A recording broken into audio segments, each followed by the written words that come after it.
அந்த சிட்டியின் மிக பிரபலமான மற்றும் அழகான கோடீஸ்வரன் விக்ரம் தன் புது மனைவி நக்ஷத்ராவுடன் அவனது மாளிகையின் வாசலை அடைந்தபோது அக்கம் பக்கத்து வீட்டு பெண்கள் ஒருவரை ஒருவர் பார்த்து கிசுகிசுக்கத் தொடங்கினர்.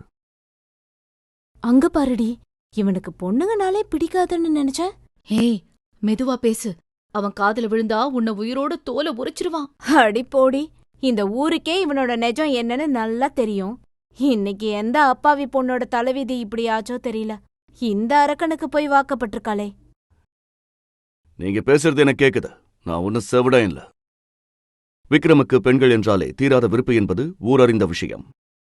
அந்த வெறுப்பின் காரணமாகவே அவனுக்கு ஆண்களைத்தான் பிடிக்கும் என்ற வதந்தியும் காட்டுத்தீயாய் பரவியிருந்தது.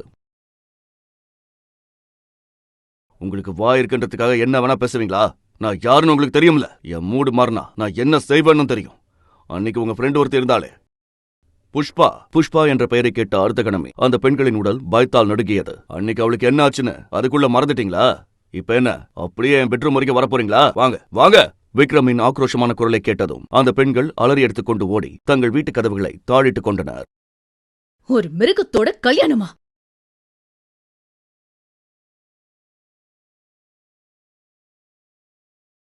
நான் இந்த மிருகத்தை கல்யாணம் பண்ணிக்கிட்டு இவனோட குழந்தைய பெத்தெடுக்கணுமா? நக்ஷத்ரா, உனக்கு வேற வழியே இல்ல. நீ இந்த கல்யாணத்துக்கு சம்மதிச்சுதான் ஆகணும். டாக்டர் ஆகணுங்கிற என்னோட கனவு ஏதோட அழிஞ்சு போயிடும். அவங்க எவ்வளவு பெரிய ஆளுங்கன்னு உனக்கு தெரியுமா?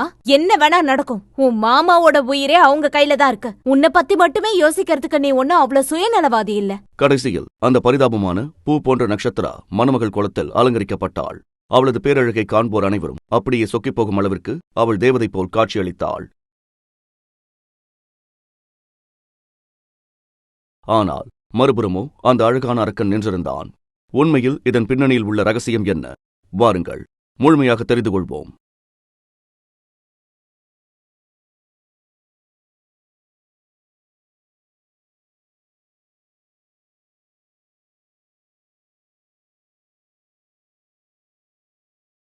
பிரியங்கா அக்கா, உங்க கல்யாணத்துக்கு நான் வர மறுப்பனா? பாட்டி, நேற்று வரை நக்ஷத்ரா தன் சொந்த கிராமத்தில் இருந்தாள். தன் அத்தை மகளின் திருமணத்திற்காக மிகவும் மகிழ்ச்சியோடு நகரத்திற்கு வந்திருந்தாள். சிறு வயதிலேயே பெற்றோரை இழந்த நக்ஷத்ராவை அவளது பாட்டிதான் ஒற்றையாளாக வளர்த்து வந்தார். நன்றாக படித்து ஒரு மருத்துவராக வேண்டும் என்பதே அவளது வாழ்நாள் கனவாக இருந்தது.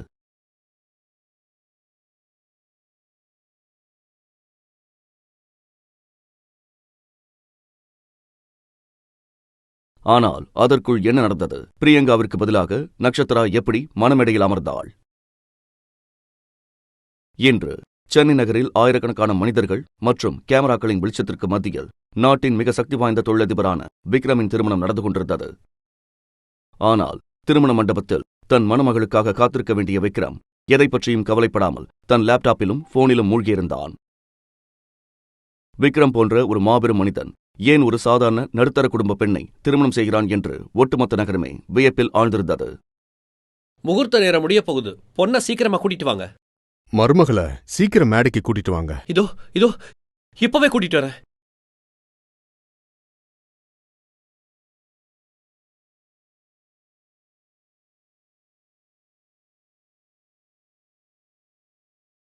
விக்ரமின் அசல் மணமகளான பிரியங்காவை தேர்ந்தெடுத்தவர் அவனது தாத்தா விஸ்வநாதன் தான். பிரியங்கா அவர்கள் அலுவலகத்தில் பணிபுரியும் ஒரு சாதாரண எழுத்தரான மனோஜின் மகள்.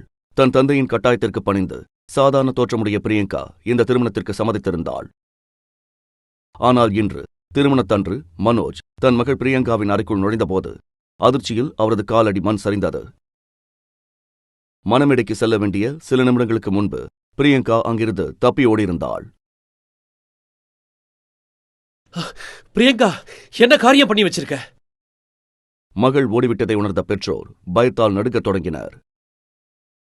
அதே நேரத்தில் வெளியில் நின்றிருந்த விஸ்வநாதன் ஏதோ தவறு நடப்பதை உணர்ந்து அந்த அறையை நோக்கி வந்தார். உங்க பொண்ணு ரெடி ஆயிட்டாளா இல்லையா? ஆமாங்க, அவ ரெடி ஆயிட்டு தான் இருக்கா. இதோ இப்போ வந்துருவா. நீங்க போங்க சார். ஆனால் அந்த பொய் அதிக நேரம் நீடிக்கவில்லை. அறையின் உள்ளேருந்து ஒரு பெண் அழும் சத்தம் விஸ்வநாதனின் காதுகளில் தெளிவாக விழுந்தது. அவர் சட்டென்று கதவை தள்ளி திறந்து கொண்டு உள்ளே நுழைந்தார். அங்கு தரையில் அமர்ந்து ஒரு எளிய பரிதாபமான ஆனால் பேரழகு வாய்ந்த பெண் அழுது கொண்டிருந்தாள். அவள்தான் நக்ஷத்ரா. இதைக் கண்ட விஸ்வநாதன் கோபத்தில் கர்ஜித்தார். பிரியங்கா எங்க? பிரியங்கா ஓடி போயிட்டா சார். இந்த நட்சத்திரா தான் அவளுக்கு உதவி செஞ்சிருக்கா. எங்களுக்கு நல்லா தெரியும். நான் எதுவும் பண்ணல அத்தை. ப்ளீஸ் என்ன நம்புங்க. இந்த கல்யாணம் இன்னைக்கே நடந்தாகணும். கல்யாண பொண்ணு ஓடி போயிருந்தா அவளுக்கு பதிலா வேற ஒருத்தி மணமேடையில உட்காரணும். இந்த கல்யாணம் நின்னா விக்ரமோட கோபம் எவ்வளவு கொடூரமா இருக்குன்னு உங்க எல்லாருக்கும் தெரியும். அவனோட கோபத்திலிருந்து உங்களை யாராலையும் காப்பாத்த முடியாது.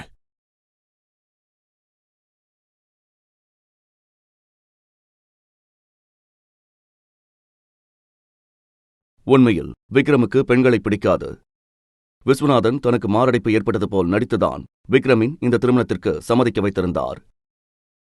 இப்போது மணமகள் ஓடிவிட்ட செய்தி தெரிந்தால் விக்ரமின் கோபம் அனைவரையும் சாம்பலாக்கிவிடும்.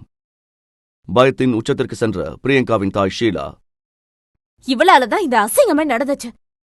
அதனால இவ தான் இதுக்கு பழி ஏத்துக்கணும். நான் சொல்றத நல்லா கேட்டுக்கோ நட்சத்திரா. இனிமே நீ தான் விக்ரமோட வைஃப். புரியுதா உனக்கு? நக்ஷத்ராவின் கண்கள் பயத்தால் நிறைந்திருந்தன. தழுதழுத்த குரலில் கெஞ்சினாள். எனக்கு கல்யாணம் வேண்டாம் அத்தை. என்னை என் பாட்டி கிட்ட போக விட்டுடுங்க ப்ளீஸ். பிரியங்கா அக்கா என்கிட்ட சொன்னா. வாய மூடுடி. நான் சொல்றத மட்டும் செய். நக்ஷத்ரா கதறி அழுதாள். ஆனால் அவளது அழுகுரலை யாரும் கேட்பதாக இல்லை. அந்த தருணத்தில் அவர்களுக்கு ஒரு பெண்ணின் வாழ்க்கை முக்கியமாக தெரியவில்லை. விஸ்வநாதன் சாம்ராஜ்யத்தின் கௌரவமே முக்கியமாக இருந்தது. நட்சத்திரா, நீ இதை செஞ்சுதான் ஆகணும். இல்லனா விக்ரம் நம்ம எல்லாரையும் வெட்டி போட்டுருவான். அவன் எவ்வளவு ஆபத்தானவனு உனக்கு தெரியாதா? தப்பிக்க எந்த வழியும் இல்லாததால் நக்ஷத்ரா அவசரமாக கனமான திருமண ஆடையில் அலங்கரிக்கப்பட்டாள். அவளது முகம் நீண்ட துப்பட்டாவால் மறைக்கப்பட்டிருந்தது.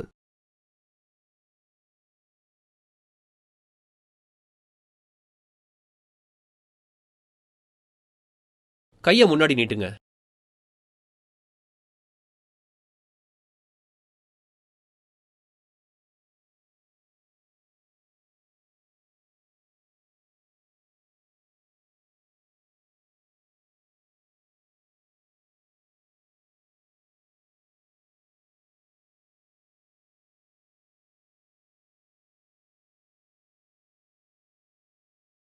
துப்பட்டா முகத்தை முழுமையாக மறைத்திருந்ததால் மணமகள் மாற்றப்பட்டதை விக்ரம் கவனிக்கவில்லை. அவன் கடமைக்காக திருமணச் சடங்குகளை முடித்துவிட்டு அடுத்த கணமே தன் போனிலும் வேலையிலும் மூழ்கிப் போனான். பெரியய்யா, இந்த ஃபைல்ல அந்த பொண்ணோட எல்லா டீட்டெயில்ஸும் இருக்கு.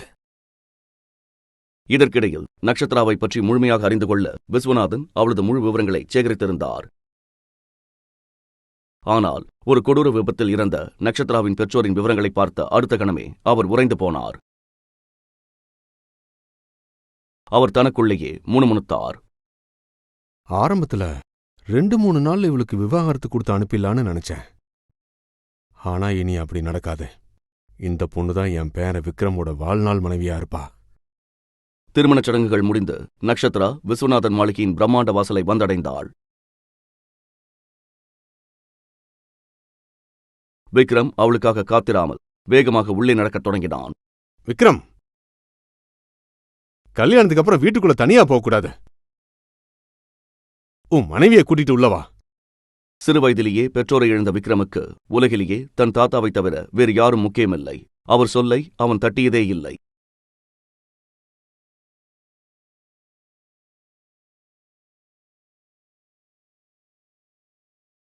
விஸ்வநாதன் மாளிகைக்குள் மருமகளாக நுழைவது என்பது பல பெண்களின் கனவு. ஆனால் நக்ஷத்ராவிற்கோ அது அவளது அழிவின் தொடக்கமாக தெரிந்தது. நக்ஷத்ரா இன்னும் தன் துப்பட்டாவை எடுக்காததால் அவளால் எதையும் தெளிவாக பார்க்க முடியவில்லை. விக்ரம் ஆக்ரோஷமாக வீட்டிற்குள் நடந்தான். அவர்கள் உள்ளே வருவதைக் கண்ட விக்ரமின் தம்பியும் அவனது நண்பர்களும் வரவேற்று கூச்சலிட்டனர். ஆனால் வரவேற்பறையை கடந்த அடுத்த கணமே விக்ரம் நக்ஷத்ராவை தூக்கி எறிவது போல் தள்ளிவிட்டான். இங்க பாருங்க, நீங்க பண்ண நினைச்ச டிராமா இதோட முடிச்சது. எனக்கு ஆபீஸ் வேலை இருக்கு. இனிமே நீங்க சொல்றதை என்னால கேட்க முடியாது. இதை கூறிவிட்டு விக்ரம் தன் ஸ்டடி ரூமுக்குள் நுழைந்து கதவை வேகமாக சாத்தினான். விஷால் கண்ணா, சொல்லுங்க தாத்தா. அண்ணி வாங்க, நான் உங்க ரூமை காட்டுறேன். தாத்தாவின் சைகையை புரிந்து கொண்ட விஷால் நக்ஷத்ராவை விக்ரமின் அறைக்கு அழைத்துச் சென்று விட்டான். உள்ள வாங்க நீ. வெல்கம். இதுதான் உங்க ரூம். உங்களுக்கு என்ன வேணும்னாலும் இந்த பெல் அடிங்க. யாராவது உடனே வந்து ஹெல்ப் பண்ணுவாங்க. நீங்க கம்ஃபர்டபுள் ஆகுங்க. நான் அப்புறமா வந்து பார்க்கறேன். நட்சத்திரா அறைக்குள் நுழைந்ததும் நிம்மதி பெருமூச்சு விட்டாள். முதன்முறையாக அந்த புதிய வீட்டில் அவள் தனியாக இருந்தாள். அவள் கதவை மூடியபோது அது ஆட்டோமேட்டிக் எலக்ட்ரானிக் லாக் என்பதால் பலத்த சத்தத்துடன் தானாகவே பூட்டிக் கொண்டது. கிராமத்து பெண்ணான நட்சத்திராவிற்கு அதை பற்றி எதுவும் தெரியவில்லை. அவள் தன் துப்பட்டாவை கழற்றிவிட்டு ஆசுவாசப்படுத்திக் கொண்டாள். உடல் சோர்வினால் அவளுக்கு தெரியாமலேயே அவள் உறங்கிப் போனாள். இரவு 2 மணிக்கு விக்ரம் தன் வேலைகளை முடித்துவிட்டு உறங்குவதற்காக அறைக்குள் நுழைந்தான். நட்சத்திரா கட்டிலின் ஒரு ஓரத்தில் மறுபுறம் திரும்பி படுத்திருந்தாள். அவளை பார்த்த விக்ரம் வெறுப்புடன் பேசினான். அத்தா எதுக்காக இவளை என் ரூமுக்கு அனுப்பி வச்சாரு? எப்படி இந்த கல்யாணம் பேருக்கு தானே, இதனால என்ன ஆகப் போகுது? இவளா இருந்தாலும் சரி, வேற யாரா இருந்தாலும் சரி, எந்த ஒரு பொண்ணும் என் வாழ்க்கைக்குள்ள வர முடியாது. அவன் நட்சத்திராவை எழுப்ப முயன்றான். ஆனால் அவள் ஆழ்ந்த உறக்கத்தில் இருந்ததால் அவளுக்கு எதுவும் கேட்கவில்லை.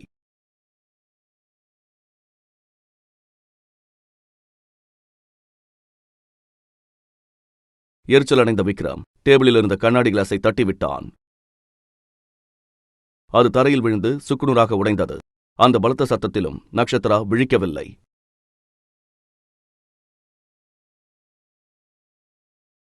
இவ்வளையா நான் இவ்வளவு சாஃப்டா எழுப்பணும்? திடீரென்று விக்ரம் தன் பாக்கெட்டில் கையை வைத்தான். அடுத்த கணமே அவன் கையில் ஒரு துப்பாக்கி இருந்தது. ஆத்திரத்தின் உச்சியில் அவன் நட்சத்திரா படுத்திருந்த கட்டிலுக்கு அருகில் சுட்டான். துப்பாக்கிச் சத்தம் கேட்டு நட்சத்திரா மரண பயத்தில் உறைந்து விழித்தாள். சத்தம் கேட்டு தாத்தாவும் தம்பி விஷாலும் பதறிக்கொண்டு ஓடி வந்தனர். என்ன அடாவடித்தானே இது? இந்த வீட்டு மருமகளை ஏன் அப்படி பயமுறுத்துற? நீங்க சொன்னீங்கன்னு தான் நான் இந்த கல்யாணத்தை பண்ணிக்கிட்டேன். ஆனா இந்த வாழ்க்கையை என்னால வாழ முடியாது. தோட்டாவ தலையில இறங்காம இருந்ததே பெரிய விஷயம் நினைச்சுக்கோங்க. விக்ரமின் வார்த்தைகளை கேட்டதும் அந்த அறையில் ஒரு மயான அமைதி நிலவியது. விக்ரமண்ணா, இது சரியில்லை. அண்ணி இப்படி பயமுறுத்துறது தப்பு. யாருடா அவனுக்கு அண்ணி? அவையும் பொண்டாட்டியே இல்ல. விஷால் கண்ணா, உங்க அண்ணிய கூட்டிட்டு போய் கெஸ்ட் ரூம்ல தங்க வை. சரி தாத்தா. கண்ண, உன்னோட திங்ஸ் எல்லாத்தையும் நான் அங்க அனுப்பி வைக்கிறேன். ப்ளீஸ் என் கூட வாங்க.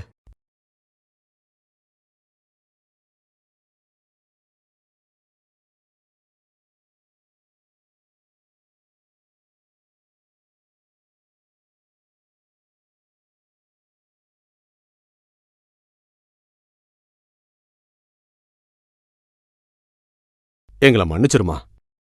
உனக்கு நாங்க பெரிய துரோகம் பண்ணிட்டோன்னு எங்களுக்கு தெரியும். ஆனா அந்த நேரத்துல எங்களுக்கு வேற வழி தெரியல. தாத்தா, நீங்க ஏன் மன்னிப்பு கேக்குறீங்க?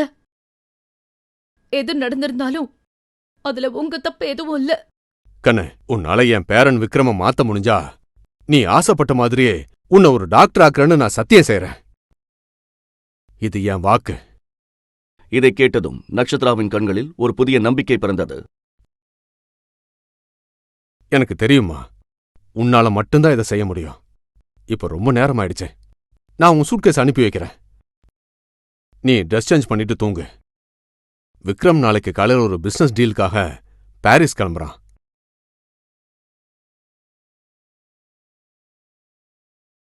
இதை கேட்ட நட்சத்திரா நிம்மதி அடைந்தாள்.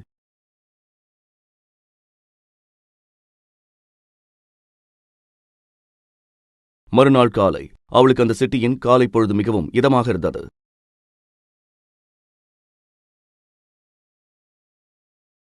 அவள் மெதுவாக அங்கிருந்த தோட்டத்திற்கு சென்றாள்.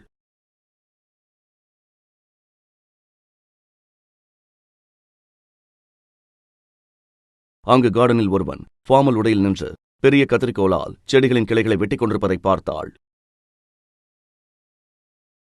ஓ காட், யார் இந்த லூசு தோட்டக்கார? விக்ரமோட இவ்ளோ காஸ்ட்லி செடிகளை இப்படி நாசம் பண்றானே. இது விக்ரமுக்கு தெரிஞ்சா இவன் காலி.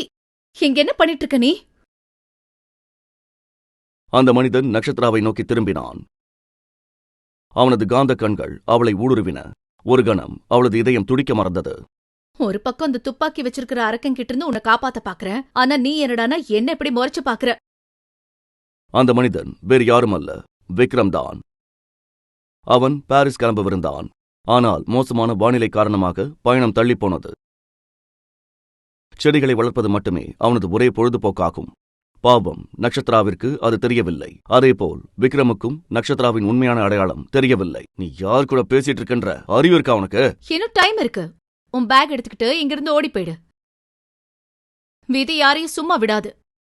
திடீரென்று விக்ரம் கத்திரிக்கோளை எறிந்துவிட்டு நக்ஷத்ராவின் கையை பிடித்து இழுத்தான். நக்ஷத்ரா இப்போது அவனுக்கு மிக அருகில் நின்றிருந்தாள்.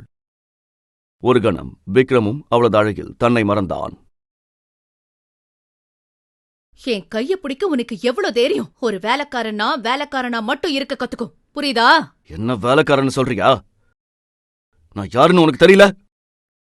ஆமா, இந்த காலத்துல நல்லதுக்கே காலம் இல்ல. அந்த சைக்கோ மிருகத்துக்கிட்ட இருந்து உன்னை காப்பாத்த வந்தா என்கிட்டயே கெத்து காட்டுறியா? கெத்தா? அது என்ன கெத்து? ஐயோ கடவுளே, அந்த மான்ஸ்டர் இந்த வீட்ல இருக்கிறவங்களையும் அவன மாதிரியே வளர்த்து வச்சிருக்கான் போல. கெத்துனா மிரட்டுறதுன்னு அர்த்தம். உன்னை காப்பாத்த வந்தா என்கிட்டயே சீன் போடுறியா? இதை கேட்ட விக்ரமின் கோபம் உச்சிக்கு ஏறியது. அவன் அவளை கண்ணிமைக்காமல் பார்த்தான். அண்ணி, நக்ஷத்ரா திரும்பி பார்த்தபோது காலேஜிலிருந்து சீக்கிரமாக வந்த விஷால் வாசலில் நின்று கொண்டிருந்தான். அண்ணன் இங்க இல்லையே, அப்புறம் யார் கூட பேசிக்கிட்டு இருக்கீங்க? முதலில் விஷாலுக்கு நக்ஷத்ரா தனியாக பேசுவது போல்தான் தெரிந்தது. ஆனால் அவன் முன்னே வந்து விக்ரமை பார்த்ததும் அவனது இதயம் நின்றது. அவன் பயத்தில் வேர்த்து விறுவிறுத்து திணறினான். அண்ணி, அதாவது மேடம், ப்ளீஸ் உள்ள வாங்க.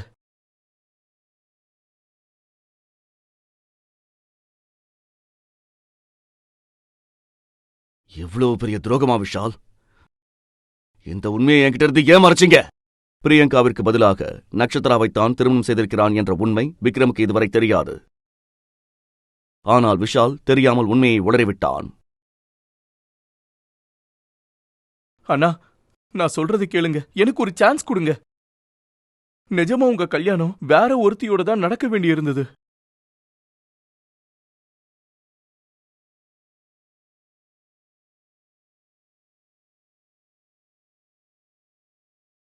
விஷால் திருமணத்தன்று நடந்த முழு உண்மையும் கூற கூற விக்ரமின் உடல் கோபத்தால் நடுங்கியது. தான் வம்பிழுத்த மனிதன்தான் விக்ரம் என்பதை உணர்ந்த நக்ஷத்ராவின் முகம் வெளுத்துப் போனது. ஆனால் அதற்குள் காலம் கடந்துவிட்டது. விக்ரம் தன் பாக்கெட்டிலிருந்து துப்பாக்கியை எடுத்தான். விக்ரம், என்ன பண்றீங்க நீங்க? என்னை ஏமாத்துறவங்களே எனக்கு பிடிக்காது. எல்லாரும் சேர்ந்து என்னை ஏமாத்திட்டீங்க. இதை கூறிவிட்டு விக்ரம் துப்பாக்கியால் சுட்டான். நக்ஷத்ரா பயத்தின் உச்சத்திற்கு சென்று அலறிக்கொண்டே அங்கேயே மயங்கி விழுந்தாள்.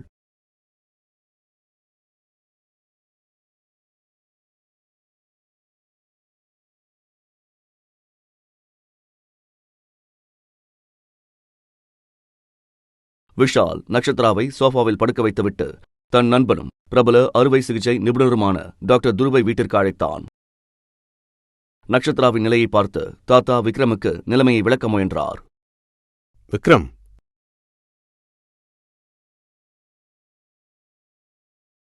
எனக்கு தெரியும் உனக்கு இந்த கல்யாணத்துல இஷ்டம் இல்லைன்னு. ஆனா பிரியங்கா ஓடி போயிட்டா.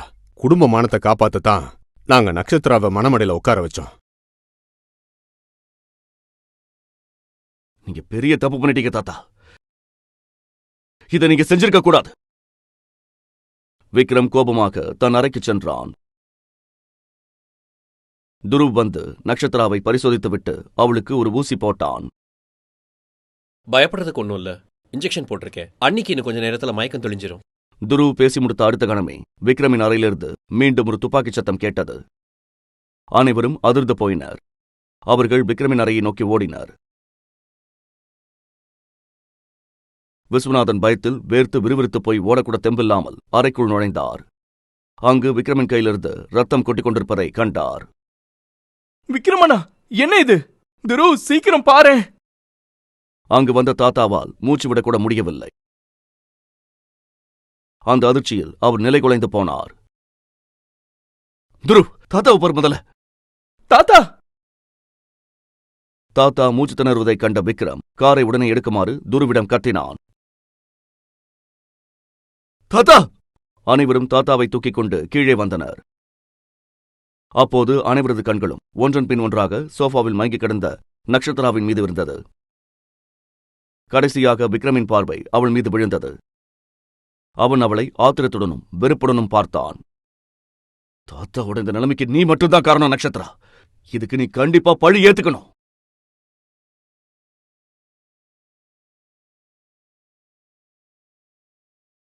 அவர்கள் அனைவரும் நகரின் பிரபல மருத்துவமனைக்கு சென்று தாத்தாவை அவசர சிகிச்சை பிரிவில் அனுமதித்தனர்.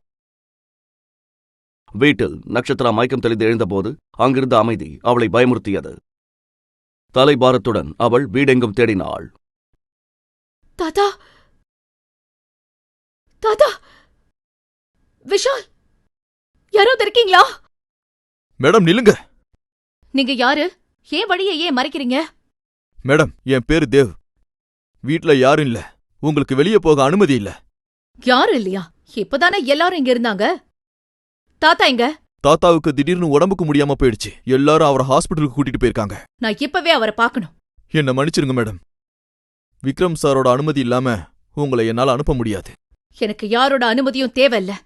நட்சத்திராவின் பிடிவாதத்திற்கு முன்னால் தேவால் ஒன்றும் செய்ய முடியவில்லை. அவன் அவளை மருத்துவமனைக்கு அழைத்துச் சென்றான். அங்கு மருத்துவமனையின் சூழல் மிகவும் கவலைக்கிடமாக இருந்தது. துருவ் வார்டிலிருந்து வெளியே வந்தான். விக்ரம் ப்ரோ, தாத்தாவோட நிலைமை ரொம்ப மோசமா இருக்கு. இது அவருக்கு செகண்ட் அட்டாக். இனி அவருக்கு ஒரு சின்ன ஸ்ட்ரெஸ் கொடுத்தாலும் நாம அவரை இழக்க வேண்டியிருக்கோம். என்ன தைரியம் இருந்தா இப்படி பேசுவ துருவ்? என் தாத்தாவுக்கு எதுவும் ஆகாது.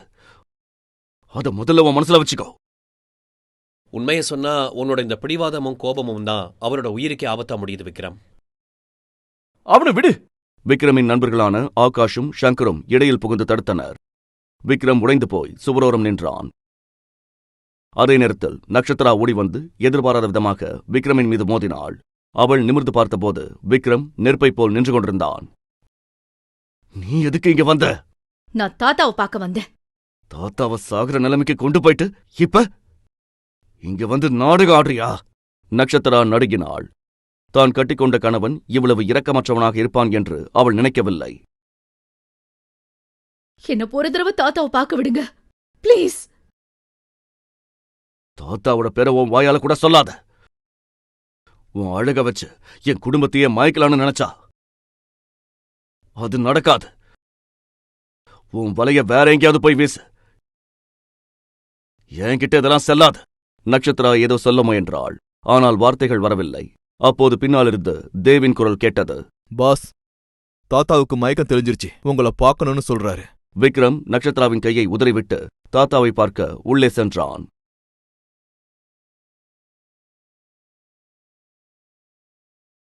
பார் விக்ரம், உனக்கு இந்த கல்யாணத்துல இஷ்டம் இல்லைன்னு எனக்கு தெரியும். ஆனா நட்சத்திரா அந்த வீட்டோட மருமக. நீ அவளை ஏத்துக்கணும்னு நான் ஆசைப்படுறேன். தாத்தா, அந்த பொண்ணு என் வாழ்க்கையில எப்பவுமே வர முடியாது. விக்ரமண்ணா, என்ன பேசுறீங்க? அண்ணி வெளியில தான். யாரு அண்ணி? அவ உன் அண்ணியே இல்ல. நல்லா கவனிச்சுக்கோங்க. அவகிட்ட யாருக்கும் எந்த உறவும் இல்ல. இதை கேட்டு தாத்தாவின் கண்களில் ஒரு புதிய ஆக்ரோஷம் தெரிந்தது. நல்லா கேட்டுக்க விக்ரம், நட்சத்திரா வெளியே நிக்கிறா. நீ என் மருமகளை உள்ள கூட்டிட்டு வரலன்னா நீ சீக்கிரமா எனக்கு கொல்லி வைக்க வேண்டியதா இருக்கும். இதை கேட்டதும் அந்த அறையே ஸ்தம்பித்தது. விக்ரமின் முகம் கோபத்தால் சிவந்தது. அவளை உள்ள கூட்டிட்டு வா. விக்ரமண்ணா, கொஞ்சம் யோசிச்சு பாருங்க. தாத்தாவோட உயிர் இப்ப நட்சத்திரா அண்ணியோட கையில தான் இருக்கு. நீ அவங்கள பிரிச்சா அந்த அதிர்ச்சியிலேயே தாத்தா இறந்துடுவாரு. உன் கோபத்துக்காக தாத்தாவோட உயிரை பணைய வைக்கணுமா? அட்லீஸ்ட் ஒரு மனுஷனா நடிக்கவாவது செய். இந்த பொண்ணாலதான் தாத்தா நல்லா இருப்பாருன்னா அவளை எப்படி என் வழிக்கு கொண்டு வரணும்னு எனக்கு தெரியும்.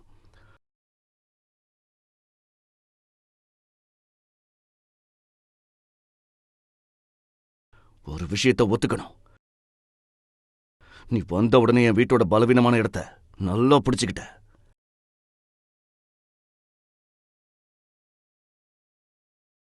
தாத்தா இந்த ஹாஸ்பிட்டல்ல இருக்கிற வரைக்கும் நீ என் பொண்டாட்டியா நடிச்சே ஆகணும். உன் கண்ணுல இருந்து ஒரு சொட்டு கண்ணீர் வந்தாலும் உன் குடும்பத்தையே நான் அழிச்சிருவேன். முகத்தை தொடச்சிட்டு உள்ளவா. ஒரு சமத்து குழந்தையைப் போல் நட்சத்திரா தன் கண்ணீரை துடைத்துக் கொண்டு விக்ரமின் பின்னால் சென்றாள். தாத்தா புன்னகையுடன் நட்சத்திராவின் கைகளை பிடித்துக் கொண்டார். விக்ரம் ஒரு ஓரமாக நின்று தாத்தாவையும் நட்சத்திராவையும் கவனித்துக் கொண்டிருந்தான். என்ன மந்திரம் பண்ணா? சில மணி நேரத்துல எல்லாரையும் அவளுக்கு அடிமையாக்கிட்டா. இவ்வளவு அப்புறம் கவனிச்சுக்கிறேன். அண்ணி, இப்போ உடம்பு எப்படி இருக்கு? ஏய் ஆகாஷ், தி கிரேட் துருவ் ட்ரீட்மெண்ட் மேல உனக்கு சந்தேகமா? சும்மா கேட்டேன்டா. அண்ணி இப்ப சூப்பரா இருக்காங்க. ஆகாஷ் தம்பி, துருவ் சொல்றது சரிதான். நான் இப்ப பெட்டரா ஃபீல் பண்றேன். துருவ், எனக்கு ஒரே ஒரு ஆசைதான். தாத்தாவை சீக்கிரமா குணமாக்கி வீட்டுக்கு அனுப்பி வைங்க. அண்ணி நீங்க கவலைப்படாதீங்க. இன்னும் 2-3 மணி நேரத்துல ரிப்போர்ட் வந்துரும். அது வரைக்கும் நீங்க விக்ரம் அண்ணா கூட வீட்டுக்கு போய் ரெஸ்ட் எடுங்க. நட்சத்திராவின் முகம் வெளுத்தது. அவளது உதடுகள் நடுங்கின. ஆனால் வார்த்தைகள் வரவில்லை. நட்சத்திரா, துருவ் சொல்றது சரிதான். உனக்கு உடம்பு முடியாம போனா தாத்தாவை யார் கவனிப்பா? வா, வீட்டுக்கு போலாம்.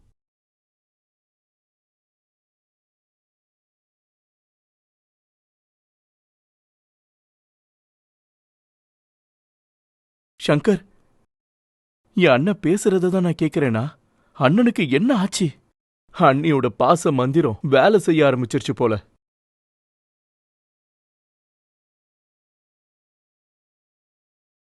கடவுளே, இன்னைக்கு இந்த மான்ஸ்டர் கிட்ட இருந்து என்ன காப்பாத்திரு. நான் உனக்கு 101 தேங்காய் உடைக்கிறேன். ப்ளீஸ் என்ன காப்பாத்து.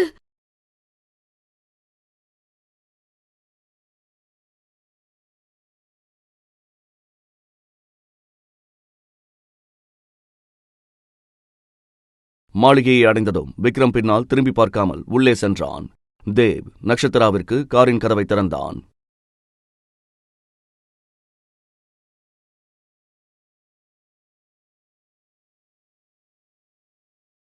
மத்தவங்க எப்ப வீட்டுக்கு வருவாங்கன்னு கொஞ்சம் சொல்ல முடியுமா?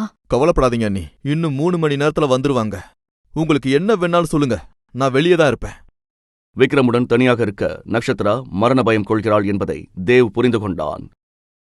அவள் உள்ளே நுழைந்ததும் ஒரு வேலைக்காரன் அவளிடம் வந்தான். மேடம், சார் உங்களை அவரோட ரூமுக்கு வர சொன்னாரு. நட்சத்திராவின் தொண்டை வற்றியது. நேற்று துப்பாக்கிச்சூடு நடந்த அதே அறைக்குள் நுழைய அவள் மனதை திடப்படுத்திக் கொண்டாள். தன் பாட்டியை நினைத்துக் கொண்டு கதவை தட்டினாள். கதவு தானாகவே திறந்தது. அவள் உள்ளே நுழைந்ததும் ஒரு கனத்த குரல் எதிரொலித்தது. விடிற வரைக்கும் அங்கேதான் நிக்க போறியா? இல்ல நான் வந்து உன்னை கூட்டிட்டு வரணுமா? உள்ளவா! நட்சத்திரா உள்ளே நடந்தாள். அந்த அறை மங்கலான வெளிச்சத்தில் இருந்தது. விக்ரம் ஒரு வேட்டைக்காரனைப் போல சோஃபாவில் அமர்ந்திருந்தான். இன்னிலிருந்து இந்த வீட்டுல உன் வேலை தாத்தாவை கவனிச்சுக்கிறது மட்டும்தான். இந்த வீட்டுல உனக்கு ஒரு கேர்டேக்கரோ இல்ல வேலைக்காரியோட அந்தஸ்து மட்டும்தான் இருக்கும். அதுக்கு மேல எதுவும் இல்ல. இந்த விஷயம் தாத்தாவுக்கோ இல்ல என் ஃப்ரெண்ட்ஸுக்கோ தெரியக்கூடாது. அப்படி தெரிஞ்சா கிராமத்தில் இருக்கிற உன் பாட்டிக்கு என்ன ஆகுன்னு உனக்கு தெரியும்ல. நட்சத்திராவிற்கு விக்ரம் ஒரு யமனைப் போல தெரிந்தான். அவள் தலைகுனிந்து நின்றாள். கண்ணீர் மளமளவென கொட்டியது. அவளது கண்ணீரைக் கண்டும் விக்ரமின் மனம் உருகவில்லை. இந்த அழுகையை என்கிட்ட மட்டும் வச்சுக்கோ. ஆனா தாத்தா முன்னாடியோ என் ஃப்ரெண்ட்ஸ் முன்னாடியோ ஒரு சொட்டு கண்ணீர் கூட வரக்கூடாது. மீறினா விளைவு வேற மாதிரி இருக்கும். கிராமத்துல எல்லாரும் என் மேல எவ்வளவு பாசமா இருந்தாங்க. இந்த அறிமுகமில்லாத அரக்கன் ஏன் என் மேல இவ்வளவு வெறுப்பு காட்டுறான்? உன் திங்ஸ் எல்லாத்தையும் எடுத்துட்டு இந்த ரூமுக்கு ஷிஃப்ட் ஆயிக்கோ. இந்த ரூம்கா? எந்த தப்பான கனவும் காணாத. உலகத்தோட பார்வைக்கு நாம புருஷன் பொண்டாட்டி. அதனால ஒரே ரூம்ல தான் இருக்கணும். நீ கீழே தரையில படுத்துக்கோ, நான் கட்டில படுத்துப்பேன். அவ்வளவுதான்.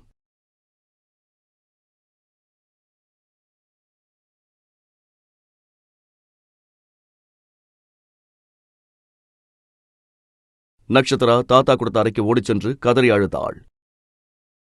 ஆனால் அவளுக்கு தன் பாட்டியை பற்றிய விக்ரமின் மிரட்டல் நினைவுக்கு வந்தது. கிராமத்தில் இருக்கிற உன் பாட்டிக்கு என்ன ஆகும்னு உனக்கு தெரியும்ல? இல்ல, நான் அழக்கூடாது. நான் தைரியமா இருக்கணும். என் பாட்டி அப்புறம் தாத்தாவோட பாதுகாப்புக்காக நான் அந்த அரக்கனை எதிர்த்து நின்னே ஆகணும். நட்சத்திரா தன் சிறிய பேக்கை எடுத்துக்கொண்டு மீண்டும் விக்ரமின் அறைக்கு வந்தாள். உன் பேக் அந்த மூலையில வச்சுட்டு இங்க வந்து உட்காரு. இப்ப இவனுக்கு என்கிட்ட இருந்து என்ன வேணும்? இன்னும் என்ன பாக்கி இருக்கு? இந்த ஃபைல் எடு. இதுல ஒரு அக்ரிமெண்ட் இருக்கு. நீ இந்த ரூம்ல என் கூட இருக்கிற வரைக்கும் இந்த நிபந்தனைகளுக்கு கட்டுப்பட்டு தான் வாழணும். இதுல சைன் பண்ணு. அந்த கான்ட்ராக்ட் பேப்பர்களை பார்த்த நட்சத்திராவின் கண்கள் அதிர்ச்சியில் விரிந்தன. அவளது முகத்தில் இருந்த ரத்தம் அனைத்தும் உறிஞ்சப்பட்டது போல காட்சியளித்தாள். அந்த பத்திரங்களில் அப்படி என்ன எழுதப்பட்டிருந்தது? தன் பாட்டி மற்றும் தாத்தாவை காப்பாற்ற நட்சத்திரா அதில் கையெழுத்திடுவாளா? விக்ரமின் கோபத்திற்கு பின்னால் மறைந்திருக்கும் அந்த பழைய ரகசியம் என்ன? நட்சத்திராவின் வாழ்க்கையில் அடுத்து என்ன நடக்கப் போகிறது? அவளால் விக்ரமின் கல் நெஞ்சத்தை கரைத்து புதிய காதல் கதையை தொடங்க முடியுமா? இந்த விறுவிறுப்பான கதையின் அடுத்த எபிசோடை கேட்க பாக்கெட் எஃப்எம் தமிழ் யூடியூப் சேனலை சப்ஸ்கிரைப் செய்யுங்கள். இந்த டெட்லி டூயட் தொடரை முழுமையாக கேட்க இப்போதே டிஸ்கிரிப்ஷனில் உள்ள லிங்கை கிளிக் செய்து பாக்கெட் எஃப்எம் ஆப்பை டவுன்லோட் செய்யுங்கள்.